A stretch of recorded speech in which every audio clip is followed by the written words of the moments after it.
يا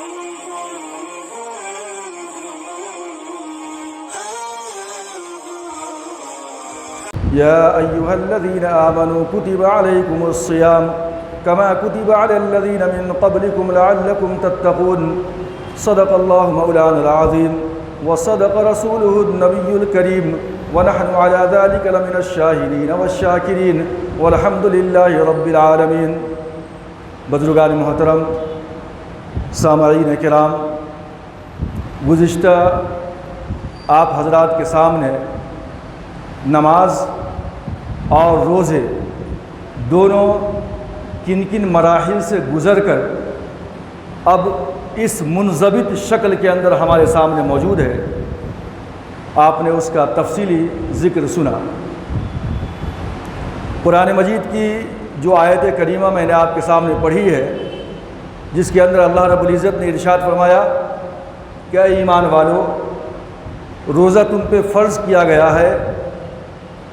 جیسا کہ تم سے پچھلی امتوں کے اوپر بھی فرض کیا گیا تھا. قرآن مجید کے انداز بیان سے پتہ چلتا ہے کہ صبح سے لے کر شام تک بھوک پیاس کی مشقت کو برداشت کرنا اور اپنی جنسی خواہشات کی تکمیل سے رکے رہنا، یہ انسان کے اوپر بہت ہی شاق مرحلہ ہے، مشکل ترین مرحلہ ہے، بھوک اور پیاس کی شدت کو برداشت کرنا. تو اللہ تبارک و تعالیٰ نے ایک دل جوئی کے لیے اور مسلمانوں کو روزہ کے رکھنے میں زیادہ بار گرا نہ ہو، مشقت محسوس نہ ہو، اس لیے پروردگار عالم نے فرمایا کہ یہ روزہ صرف تمہارے لیے فرض نہیں کیا گیا ہے کہ تم یہ سوچو کہ پروردگار عالم نے ہمیں مشقت میں ڈال دیا، مشکلات میں ڈال دیا، بلکہ پچھلی جو امتیں گزر چکی ہیں ان تمام کی تمام شریعتوں کے اندر، امتوں کے اندر کسی نہ کسی شکل کے اندر روزہ موجود تھا. تو اس طریقے سے ایک طرح یہ سوچ اور یہ فکر کہ روزہ بڑی مشقت کی چیز ہے، بڑی مشکلات ہیں اس کے اندر، تھوڑا صبر و تحمل انسان کے اندر آ جاتا ہے. اسی لیے اللہ نے فرمایا کہ تم پہ روزہ فرض کیا گیا ہے اے ایمان والو، جیسا کہ تم سے پچھلی امتوں کے اوپر بھی روزہ فرض کیا گیا تھا. روزہ کی فرضیت کب ہوئی آپ کے سامنے گزشتہ بات آ چکی ہے کہ جب تک سرکار دو عالم صلی اللہ علیہ وسلم مکے میں تھے تو نفلی روزہ تو آپ رکھا کرتے تھے، لیکن باضابطہ روزے کی فرضیت اور یہ روزہ آبلیگیٹری کمپلسری کب بنا؟ مکے میں اللہ کے رسول نے 13 سال تک زندگی گزاری ہے اور 10 سال آپ مدینے میں زندگی گزاری ہے آپ نے. تو گویا کہ مدینہ ہجرت کرنے کے بعد تقریباً 1.5 سال کے بعد سن 2 ہجری کے اندر یہ رمضان المقدس کا روزہ باضابطہ فرض کیا گیا. اس سے قبل آپ کے سامنے بات آ چکی ہے کہ پہلے ہر مہینے کی 13، 14، 15 کا روزہ اللہ نے فرض قرار دیا، پھر اس کے بعد رمضان کے مہینے کا روزہ اللہ نے فرض قرار دیا، لیکن اس بات کی چھوٹ تھی کہ جو نہیں رکھنا چاہے طاقت رکھنے کے باوجود تو نہ رکھے، اس میں کوئی حرج نہیں ہے. ایک روزے کے بدلے میں جو ہے ایک مسکین کو 2 وقت کا کھانا کھلا دے، یہ کافی تھا. لیکن بعد میں جب قرآن مجید کی آیت نازل ہوئی کہ فمن شہد منکم الشہر فلیصمہ، کہ اب جو شخص رمضان کے مہینے کو پالے تو پہلے والی رخصت اب ختم کر دی جاتی ہے. اب ہر ایک کو جو توانا ہے، طاقتور ہے، مضبوط ہے، مسافر نہیں ہے، صحت مند ہے، بالغ ہے، تو ایسے شخص کے لیے، ایسے مرد عورت کے لیے روزہ رکھنا ضروری ہے. اب پہلے والی تمام کی تمام جو نرمیاں تھیں وہ ختم کر دی گئیں، سوائے اس کے کہ جو لا علاج مرض کا شکار ہے یا کوئی بہت بوڑھا ضعیف ہے یا کوئی مرد یا عورت روزہ نہیں رکھ سکتی، تو ایسی صورت کے اندر پھر وہ ایک روزے کے بدلے میں ایک مسکین کو 2 وقت کا پیٹ بھر کھانا کھلا دے تو یہ اس کے روزے کا کفارہ ادا ہو جائے گا، اس کو روزے کا ثواب مل جائے گا. اب یہ روزہ ہے کیا؟ روزہ کسے کہتے ہیں؟ گزشتہ آپ کے سامنے بات آئی تھی کہ امساک مخصوص بزمن مخصوص بشرائط مخصوصۃ عن شیء مخصوص، کہ روزہ نام ہے شریعت کے اندر مخصوص زمانے کے اندر، مخصوص وقت کے اندر، مخصوص چیزوں سے، مخصوص شرائط کے ساتھ رکے رہنے کا نام روزہ ہے۔ صبح صادق سے لے کر غروب آفتاب تک یہ مخصوص پیریڈ ہے آپ کا، مخصوص چیزوں سے رکے رہنے کا نام روزہ ہے۔ آپ کو کھانے کی اجازت نہیں، پینے کی اجازت نہیں، جنسی خواہشات کی تکمیل کی اجازت نہیں ہے، تو یہ مخصوص شرائط کے ساتھ بھوکے پیاسے اور جنسی خواہشات کی تکمیل کے بغیر اپنے آپ کو روکے رہنا، یہ جو ہے اس کا نام روزہ ہے۔ مکے کے اندر روزہ فرض نہیں تھا، لیکن پروردگار عالم نے مدینے میں آنے کے بعد 1.5 سال کے بعد روزے کو فرض قرار دیا اور اشارہ کیا مکے کے ان حالات کی طرف کہ جن حالات میں اہل عرب، اہل مکہ خود تو روزہ نہیں رکھتے تھے لیکن اپنے گھوڑوں کو روزہ رکھوانے کی پریکٹس کرواتے تھے۔ پروردگار عالم نے اشارہ کیا زمانے جاہلیت کی طرف، یا پھر اسلام تو آ چکا تھا مکے کے اندر، لیکن کافر لوگ، مشرک لوگ کیا کرتے تھے؟ خود روزہ نہیں رکھتے تھے لیکن اپنے گھوڑوں کو روزہ رکھوایا کرتے تھے۔ وہ روزہ کیا تھا کہ اپنے گھوڑے کو سخت دھوپ کے اندر باہر لے جا کر اس کے منہ کے اوپر ایک توبڑا لگا دیتے اور خود گھوڑ سوار اپنی باڈی کے اوپر کپڑا لپیٹ لیتا اور اپنے چہرے کے اوپر کپڑا لپیٹ لیتا اور گھوڑے کے اوپر بیٹھ جایا کرتا، اور ایسے مقام پہ بیٹھتا کہ بالکل باد سرسر کی جو ہے تھپیڑیں، گرم لو کی جو ہوائیں آتی ہیں، ان ہواؤں کے مد مقابل اپنے گھوڑے کو کھڑا کرتا کہ آنے والی جو ہے وہ گرم ہوا گھوڑے کے منہ کو ٹچ کرتی ہوئی جو ہے وہ چلی جائے۔ اور گھوڑے کے منہ پہ توبڑا لگا ہوا ہے، مطلب صبح لے کر کے جاتے، جب دھوپ تیز ہوتی تو شام تک ایسے ہی رہتے گھوڑے کو کھڑا کر کے۔ وہ آدمی خود بھی گھوڑے پہ بیٹھا ہوا رہتا اور دھوپ کی تمازت، دھوپ کی شدت اور گرم لو اور ہوا اور اس کی باد سرسر کی تھپیڑوں کے سامنے اپنے آپ کو، اپنے گھوڑے کو تیار کرتا۔ یہ جو عمل کرواتے تھے، اس عمل کو اہل عرب صوم کہتے تھے، اور گھوڑے کو جس کو کھانا پینا بند کر دیا ہے، شام تک دھوپ اور پیاس کی شدت میں ٹھہرائے ہوئے ہیں، اس کو صائم کہتے تھے، روزے دار کہتے تھے اہل عرب۔ مقصد کیا تھا کہ چونکہ آپ کو معلوم ہے کہ عرب کی گھٹیوں کے اندر لڑائی جھگڑا پڑا ہوا تھا، بغیر لڑائی جھگڑے کے، مار توڑ کے ان کو چین نہیں آتا تھا۔ اس باغ کا پرندہ، آپ کے باغ کا پرندہ میرے باغ کے درخت پہ آ کے بیٹھ گیا تو اس پہ بھی لڑائی چلتی تھی۔ تو ایک قبیلہ دوسرے قبیلے کے اوپر حملہ آور ہوتا تھا۔ قبائل آپس کے اندر ہمیشہ ایک دوسرے کے مد مقابل آیا کرتے تھے، لوٹ مار اور غارت گری کا سلسلہ جاری رہتا تھا، کبھی رات میں، کبھی صبح میں، اور یہی ان کی معیشت تھی کہ لوٹ کر کے لانا مال، اپنی زندگی گزارنا۔ طاقتور کمزور پہ حملہ کر دیا کرتا تھا۔ تو اپنے گھوڑے کو روزہ رکھوانے کا مقصد یہ ہوتا تھا کہ گھوڑا میدان جنگ میں جانے کے بعد کہیں کھانے کو کچھ نہیں ملا، پانی کی پینے کے لیے نہیں ملا، تو یہ گھوڑا پیاس کی شدت کو برداشت کر سکے، بھوک کی شدت کو برداشت کر سکے، اور اس طریقے سے وہ میدان جنگ کے اندر اپنے دشمنوں کی فوجوں میں گھس پڑے۔ اگر گھوڑا ٹریننگ والا نہیں ہوگا، اگر وہ کمزور ہوگا، تھک جائے گا، بیٹھ جائے گا، تو ظاہر سی بات ہے کہ سوار کی جان خطرے میں پڑ سکتی ہے۔ تو اس لیے سوار بھی اپنے آپ کو ٹرین کرتا اس باد سرسر کے تھپیڑوں کے اندر کھڑے ہو کر، اور اپنے گھوڑے کو بھی تیار کرواتا تاکہ میدان جنگ کے اندر یا کسی قبیلے سے مٹبھیڑ ہو جائے، مقابلے کا وقت آ جائے تو گھوڑا آرام کے ساتھ جو ہے وہ مشقت کو برداشت کرنے کے قابل بن جائے۔ اور گھوڑا ہی ایک ایسا جانور ہے کہ جو میدان جنگ کے اندر تیزی کے ساتھ اپنا راستہ بدل سکتا ہے، اپنے رخ کو موڑ سکتا ہے، اور سوار کی خواہش کے مطابق وہ جو ہے راستہ ادھر سے ادھر بدل سکتا ہے۔ اس کے مقابلے میں اونٹ ہے، اونٹ اتنی تیزی کے ساتھ وہ راستہ نہیں بدل سکتا، وہ جو ہے اپنے مومنٹ کو بدل نہیں سکتا۔ اسی لیے گھوڑے کے متعلق اللہ تبارک و تعالیٰ نے، اور گھوڑے کی جو وفاداری ہے اپنے مالک کے تئیں، پروردگار عالم نے قرآن مجید کے اندر گھوڑے کا اگزامپل دیا ہے انسانوں کے لیے، اور دونوں کے درمیان اللہ تبارک و تعالیٰ نے تمیز کر کے بتایا ہے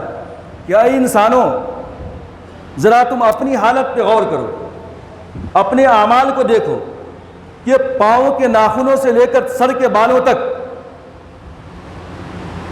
اللہ تبارک و تعالیٰ کے احسانات تمہاری زندگی کے اندر۔ وَإِن تَعُدُّوا نِعْمَةَ اللَّهِ لَا تُحْصُوهَا، اگر تم اللہ کی نعمتوں کو شمار کرنا چاہو تو شمار نہیں کر سکتے۔ شاید کہ آسمان پہ چمکتے ہوئے ستاروں کا کاؤنٹ کرنا ممکن ہو، اور آسمان سے بارش کے گرتے ہوئے قطروں کو شمار کرنا ممکن ہو، لیکن پروردگار عالم کی نعمتوں کو شمار نہیں کر سکتے۔ قرآن نے خود کہا وَإِن تَعُدُّوا نِعْمَةَ اللَّهِ لَا تُحْصُوهَا إِنَّ الْإِنسَانَ لَظَلُومٌ كَفَّارٌ، لیکن بے شک انسان بہت ہی زیادہ جو ہے ظالم ہے، بہت ہی زیادہ جو ہے یہ ناشکرا ہے اللہ تبارک و تعالیٰ۔ لیکن اس کے مقابلے میں پروردگار عالم نے گھوڑے کی صفت بیان فرمائی، اور باضابطہ ایک سورۃ العادیات کے نام سے قرآن مجید کے اندر نازل کر دیا۔ عادیات کا مطلب ہوتا ہے تیز دوڑنے والا گھوڑا، والعادیات ضبحا، قسم ہے ان تیز دوڑنے والے گھوڑوں کی جو دوڑتے دوڑتے ہانپنے لگتے ہیں، ضبحا۔ فالموریات قدحا، قسم ہے ان گھوڑوں کی جو دوڑ کر تیزی کے ساتھ اپنے کھر اور اپنے سم کو پتھر پہ مار کر چنگاریاں نکالتے ہیں۔ فالموریات قدحا فالمغیرات صبحا، اور قسم ہے ان گھوڑوں کی جو صبح صبح دشمنوں کے اندر جا کر کے غارت گری کرتے ہیں۔ فاثرن بہ نقعا، اور قسم ہے مجھے ان گھوڑوں کی کہ جو تیز دوڑتے ہوئے دشمنوں کی فوج کے اندر کیا کرتے ہیں، گرد و غبار اڑاتے ہیں۔ فوسطن بہ جمعا، اور قسم ہے ان گھوڑوں کی کہ جو دشمنوں کی فوج کو چیرتے ہوئے اندر نکل جاتے ہیں، گھس جاتے ہیں ان کے بیچوں بیچ۔ فوسطن بہ جمعا، لیکن اے انسانوں تمہارا کیا حال ہے؟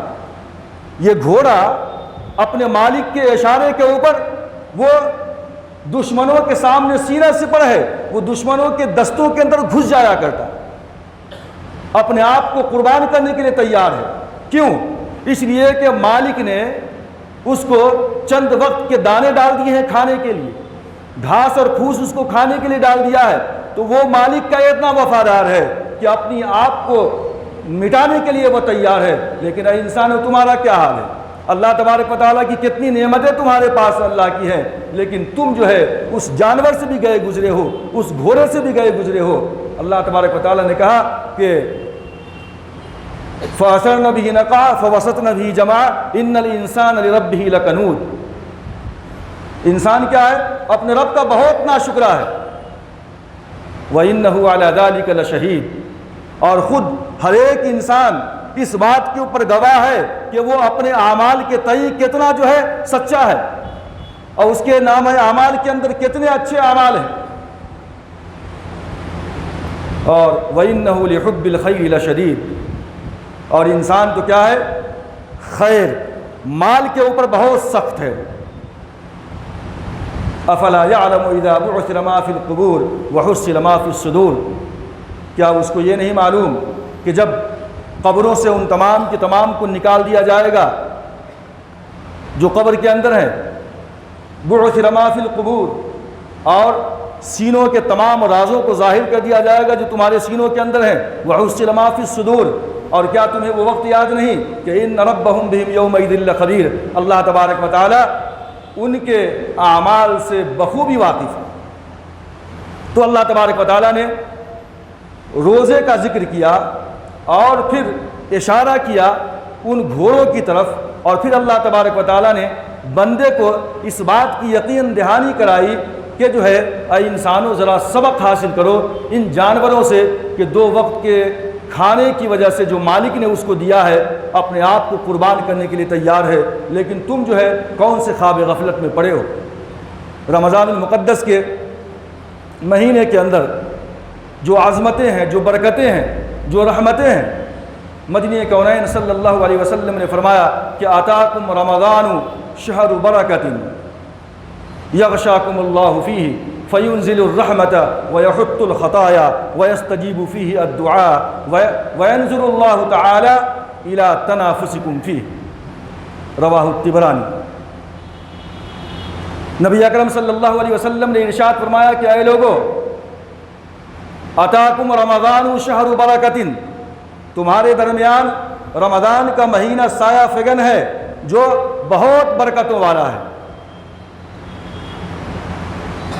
یغشاکم اللہ فیہ، اللہ تبارک و تعالیٰ کی رحمتیں تم سب کو ڈھانپ لیتی ہیں اس مہینے کے اندر، یا اللہ کی رحمتیں تم سب پہ متوجہ ہوتی ہیں اس مہینے کے اندر۔ یغشاکم اللہ فیہ فینزل الرحمت، تو اللہ تبارک و تعالیٰ کی رحمت تم تمام کے اوپر نازل ہوتی ہے۔ ویحط الخطایا،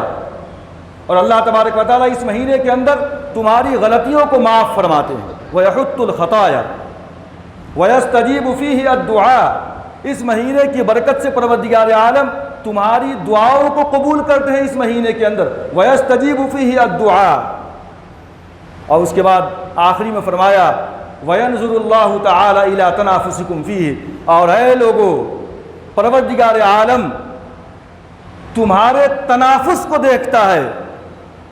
تمہارے مقابلے کو دیکھتا ہے کہ آپس کے اندر کون زیادہ سبقت لے جانے والا ہے رمضان کی ان نیکیوں کو سمیٹنے میں، رمضان کی برکتوں کو سمیٹنے میں، رمضان کی رحمتوں کو سمیٹنے میں کون سبقت لے جانے والا ہے۔ وَيَنْظُرُ اللَّهُ تَعَالَى إِلَىٰ تَنَافُسِكُمْ، سورہ مطففین کے اندر پروردگار عالم نے ارشاد فرمایا إِنَّ الْأَبْرَارَ لَفِي نَعِيمٍ وَإِنَّ الْفُجَّارَ لَفِي جَحِيمٍ، یعنی نیک لوگ نعمتوں کے اندر ہوں گے، جنت میں کے اندر ہوں گے، اور بدکار لوگ جہنم کے اندر ہوں گے۔ اور پھر اللہ تبارک و تعالیٰ نے قرآن مجید کے اندر بھی فرمایا کہ نیک لوگ نعمتوں کے اندر ہوں گے، کہیں پہ نیک لوگ جنت میں ہوں گے، کہیں پہ نیک لوگ نعمتوں میں ہوں گے۔ ان الابرار لفی نعیم، اور پھر پروردگار عالم نے نعمتوں کا تسلسل کے ساتھ ذکر کیا کہ ان کے چہروں سے ان کی تر و تازگی جھلک رہی ہوں گی، بیٹھے ہوئے ہوں گے علی الارائک ینظرون، اہل جنت وہ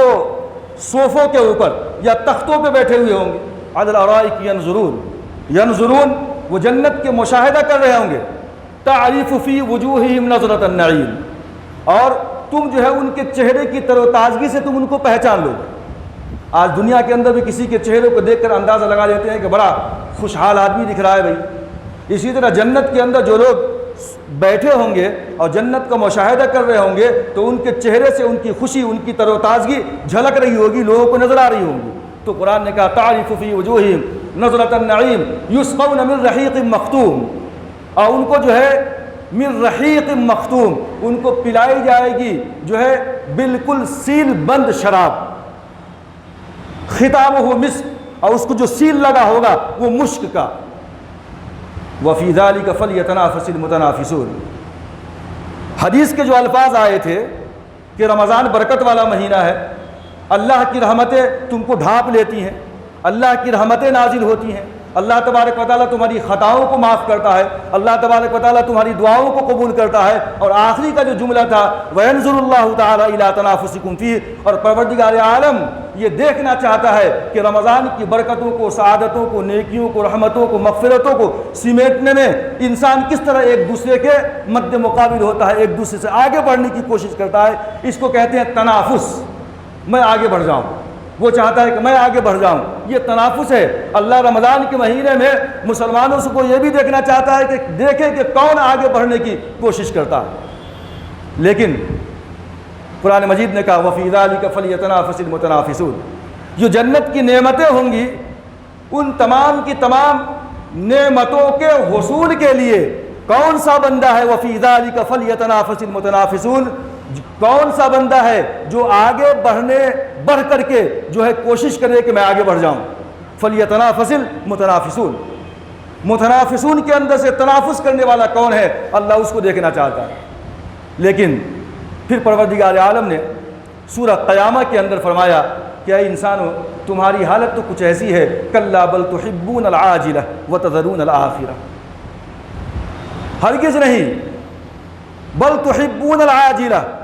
میں تمہارے تنافس کو دیکھنا چاہتا ہوں کہ نیک کاموں کے اندر کون سبقت لے جانے کی کوشش کرتا ہے، لیکن تم ہو کہ یہ دنیا جو مختصر سی تم کو دی گئی ہے۔ قیامت کے انکار کرنے والے بہت ملیں گے، خدا کے منکر بہت ملیں گے، قرآن کے منکر ملیں گے، حدیث کے منکر ملیں گے، کائنات کا کریٹر کوئی نہیں ہے، بہت لوگ مل جائیں گے، لیکن آج تک دنیا کے اندر تاریخ میں کسی کا کوئی ایسا نام نہیں ملے گا آپ کو کہ جس نے موت کی اٹل حقیقت سے انکار کر دیا۔ آج تک کسی نے موت سے انکار کیا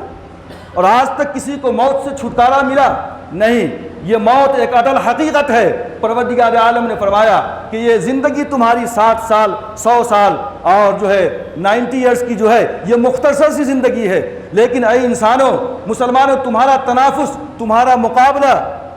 اس چند روزہ زندگی کے اندر مال و دولت کے حصول کے لیے تو ہوتا ہے کہ میں فلاں سے آگے نکل جاؤں، وہ چاہتا ہے کہ میں اس سے آگے نکل جاؤں، تو یہ چند روزہ زندگی کے اندر اپنا کیریئر بنانے کے لیے بہت تم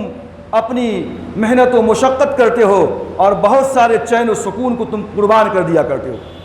دنیا کے حصول کے لیے تم نے اپنے چین و سکون کو قربان کر دیا، چند روزہ زندگی کی فکر تم کو ہو گئی کہ مجھے اپنا کیریئر بنانا ہے آگے چل کر کے، لیکن وہ زندگی جو دائمی ہے،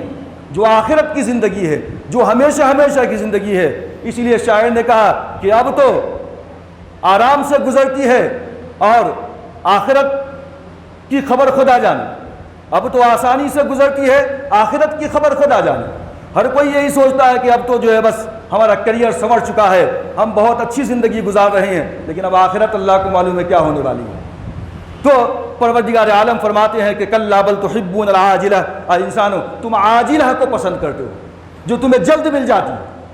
دنیا جلد حاصل ہو جاتی ہے، دنیا کے مزے بھی تم کو زبان میں جلدی آ جاتے ہیں، دنیا کی مشکلات بھی تم جلدی چکھ لیتے ہو، عاجلہ ہے یہ، اور اسی طرح یہ ختم بھی ہو جانے والی ہے۔ وَتَذَرُونَ الْآخِرَةَ، لیکن تم دائمی زندگی جو آخرت کی زندگی ہے تم اس کو کیا کرتے ہو؟ چھوڑ دیتے ہو۔